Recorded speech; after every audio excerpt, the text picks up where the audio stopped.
Next, we're going to address the aspect that goes with what I was talking about, how the pivot point changes so far if you're dropping that rear axle. So you really need to, what you actually need to do to keep it level and keep that wheel square within the wheel well is to drop that pivot point. So to do that, I fabbed these guys up. So effectively what these do is, this is facing forward on the car, and take the rear axle out. This slides right up into where the axle should be mounted. And then I'm going to use the existing bolt that's in the car right now, bolt this thing through. So this is hanging off the car from the existing mount like that. There's also a metal flap on the front there that I measured it all out and matched this angle up perfectly. And I'm going to put another 1/2 inch, just a little stubby 1/2 inch bolt through there. So I'm going to drill into the car frame, put a little 1/2 stub inch to get a little bit more rigidity this way. You can imagine, since you're dropping this now, if you hit a huge bump, the momentum's going this way, you run the risk of eventually tearing this thing back in that direction. So I've got that bracket there. This is going to be a little more rigidity. And then the third thing I'm probably going to do, we'll see how things hold up, is I used a little extra long bolt here with some extra meat on it there. So what I might do is run a plate off of here and up as a cross brace to the frame of the car further up, mounted on that lower little trim piece, put, I don't know, 4 or 5 anchor points with a piece of sheet or something like that, and pivot it back to here so you have a nice long cross brace, giving it rigidity along the back of the car so this doesn't get torn off and you lose your whole rear axle. So we'll see how that goes.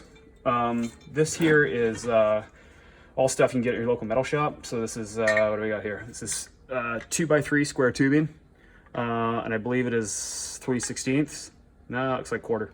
So 2x3 square tubing, 1/4 inch wall, and it is 3.5 inches high in that direction. And then this component here is just it's a 3.5. So 3.5 by 3.5 square tubing. It's 3/16 wall.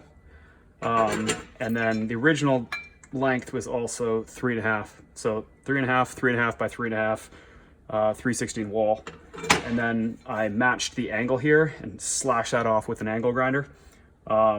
Matched all the holes up, made some jigs to make sure it's perfect, and then punched another hole. So the new axle is going to slide right into there. And because there's, I think the axle ball part of it is only about 2 inches, it should fit in there and still have enough play to pivot this way without actually hitting the top or bottom. So it looks like it should be just fine. So we'll see how that goes. And as you can tell here, these guys are equal and opposite. They do have a bevel there to fit in where they slot. So yeah, this was probably the trickiest part, to figure out how the hell these work. And whether they're gonna work, I'm still not quite sure. So the whole rear end might tear off on me, whatever. We'll see what happens, hopefully not. And then in terms of what hardware we're looking at, I believe this is an M12. Yeah, that's M12. So anything on the car obviously is metric because it's Japanese. So these are M12 by, wait a second, millimeters. M12 by 110 mils. And it is a 1.25 pitch thread, so fine thread. So that's what I used. Again, 10.9 grade bolts. The fact these are holding the rear axle on, you want pretty high grade stuff. So that's what that is. Again, 110 mil M12. And I'm using a nylon lock washer, or a nylon lock nut on the end. Yeah, so that's those parts. So that's the rear of the car. The front is a whole other beast here. We'll get into that a little more straightforward though. So everybody knows that basically you can drop the car about 2 inches before you need to drop the subframe. Since I'm going for a 4-inch drop all the way around, I'm going to try and drop the subframe too. So that gives me what I need. So what I did is I got some 2-inch aluminum tubing, or solid 2-inch aluminum solid round, local shop. Had them cut it to 2 inches, and then machined it perfect. So ran it through the lathe and punched a hole through the middle. So this one is, there's 2 different sizes here. So these guys, these spacers, as you can see, there's 4 here. 2 of them are M12 and 2 of them are M14. So this is the M14, and that's the M12. And I pulled these out of the car, out of the subframe to measure what's required there. The M14 stock, I believe, this one is 100 mils. So inch-wise, that works out to about 4 inches. And being that I'm adding 2 inches, the stock ones are about 2 inches. So I added 2 more inches, which works out to 100 mils. So you're looking for, you need 2 spacers like this. I did 2 inches this way, diameter, just to give it a nice, what units am I in there? 2 inches-ish. So nice meaty base, because you want a nice platform so that lower subframe isn't torquing off like a little tight tower. Gives it a little bit more of a base to bite onto.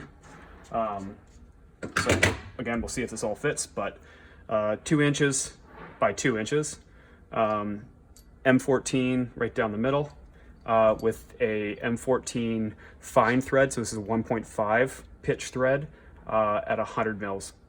So that's 2 of your 4 spacers. The other thing that a lot of guys have brought up is that because you're putting aluminum against steel, you're kind of prone to corrosion. So I just went to Walmart and grabbed some really cheap little cutting boards, those ultra thin type, which are usually UHMW plastic, so ultra high molecular weight HDME or HDPE, I think. But this doesn't feel like that, but nonetheless it should work. These are really rough, but what it does, it's just going to create a little bit of a barrier between the steel frame and the aluminum pipe, or the aluminum post there, just to hopefully prevent a little corrosion between the two. So that's the one there. This is the other one, so these are the M12s. Same thing, 2 inch by 2 inch with an M12 hole drilled down the middle. And then the M12 bolt is actually longer. I can't remember which one's in the front, which one's the back. I mean, when you're in there, it's gonna be really obvious. So these are M12 bolt, and these are a fair bit longer. We are looking at, these are 130 millimeters. So, which works out to, I believe, 5 inches. So the stock ones are gonna be 3 inches. These are 5, or the closest equivalent, which is 130 mil. Again, 10.9 grade bolts, they're just black. Yeah, so that's those guys there. That's the spacers. That stuff, from what I've heard, is pretty straightforward.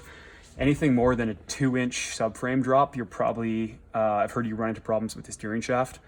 So I did look at that. The lower mount of the steering shaft that comes off the steering rack is a 4 inch long spline. And what I was gonna do is, if I was gonna go any taller than this, I'd actually drop the subframe 4 inches and just go to a record and get another one of those splines and just stack it on top of the existing one. So that's gonna get you another 4 inches of reach vertically, and see how that works. Problem is, if you're gonna drop the subframe 4 inches, you're gonna have to mod the upper engine mounts, as well as I think some of the rad hoses. So that's a hell of a lot more work than I'm willing to do right now. Last piece of the puzzle here is the strut extenders. So same thing. Fortunately, I have a buddy that has a water jet, so he cut all that stuff out for me. Cut it all out a 1/4 inch. And then I took some, got some pipe cut at 2 inches. So 2 inches plus quarters, giving me 2.5 on top of the 1.5 inch that the Gen 2 springs are already giving me. So this is giving me about 4 on the front.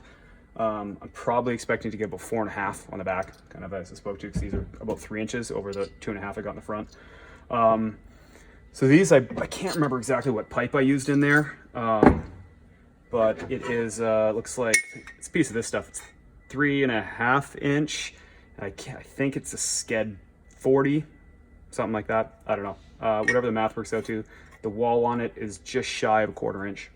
So do a quick search on what your stock pipes are, and that's what that is. So had them sliced down to 2 inches, leveled them out so they're nice and even, and then had them cut this ring cut just slightly bigger than the ID of the pipe. So what I ended up having is, when this flange sat on top of here, you had a nice ring that was exposed, which gave a really nice welding edge to join the two. Doesn't look super clean. Again, I was just going for strength, but it worked, and that keeps most of the welds out of the way.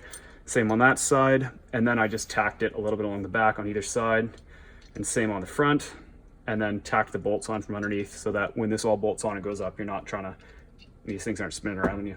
So as you can see, these are for the Gen 1 struts. They have a weird pattern. I think the Gen 2 is symmetrical or close to. The Gen 1 is not. So something to keep in mind if you're doing Gen 1 or Gen 2, these flange plates are totally different because of the upper, the strut mount. So these guys should just bolt in pretty straightforward. And that's pretty much it. So if anyone has any questions, wants to know any more of the actual measurements, feel free to hit me up. Yeah, and hopefully it's been helpful. Cheers.